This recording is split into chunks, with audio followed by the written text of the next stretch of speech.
Have you ever wondered how to start your day with purpose and calm, even when life feels chaotic? In today's reflective exploration, we're going to dive deep into the Stoic approach to beginning your day. This isn't about rigid rules or ancient lectures. It's a living philosophy, a practical guide that can help us navigate the complexities of modern life with clarity, grace, and inner strength. This journey will unfold slowly, giving you the space to breathe, to reflect, and to truly integrate each idea into your own life. So find a comfortable spot, quiet your mind, and let's begin. Let's start by acknowledging a fundamental human experience.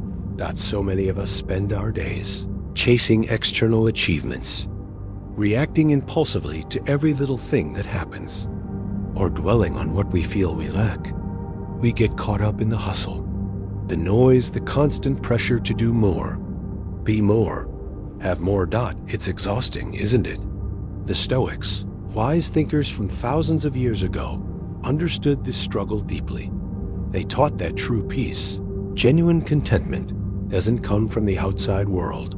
It comes from within. It comes from aligning our thoughts, our choices, and our actions with our own nature and with virtue. The first, and perhaps most foundational, principle we'll explore is the art of focusing only on what you can control.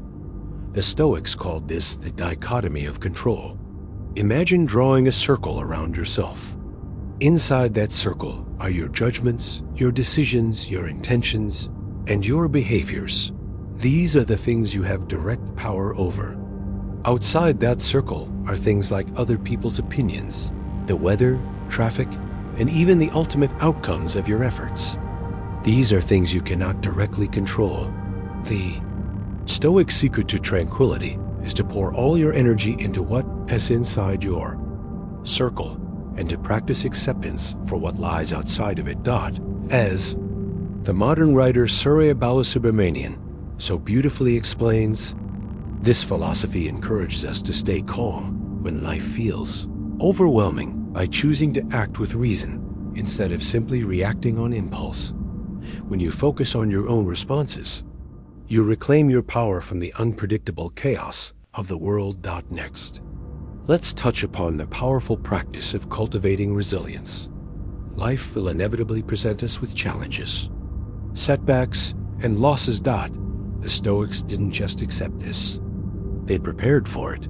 One of their key tools was a practice called premeditatio malorum, or negative visualization. It might sound pessimistic, but it's actually incredibly empowering. Ancient Stoics, like the great teacher Epictetus, advised us to occasionally imagine challenges before they happen. Imagine your car breaking down, a project at work failing, or even losing something you hold dear. The point isn't to dwell in negativity. That is to mentally rehearse your response so that if misfortune does strike, you're prepared to meet it with calm, courage, and a clear head. A powerful side effect of this practice is profound gratitude. By imagining potential losses, we become deeply grateful for what we have right now. In this very moment, we stop taking things for granted and learn to appreciate the simple gifts of our daily lives, making us less fearful of losing them. This brings us to a crucial distinction: the difference between reacting and responding. A reaction is automatic, almost like a reflex. Someone cuts you off in traffic, and you instantly honk and feel a surge of anger. That's a reaction. It's driven by impulse and emotion. A response, on the other hand, is considered it's thoughtful and rooted in your values. It involves a deliberate pause. In that same traffic scenario, a response might be to take a deep breath, recognize your flash of anger, and then consciously let it go, understanding that the other driver's actions are outside your control. To build this responsive mindset, Stoic teachers emphasized a few key steps. First, develop awareness of your initial emotional flare-ups. Second, create a deliberate pause before you act. Third, try to reframe your perspective. Maybe that driver is rushing to a hospital. And finally, Always bring your focus back to what you can control, your own state of mind. These practices might seem simple, but they are like training a muscle. The more you do them, the stronger your mind becomes, enabling you to stay composed and make wise choices even under intense pressure.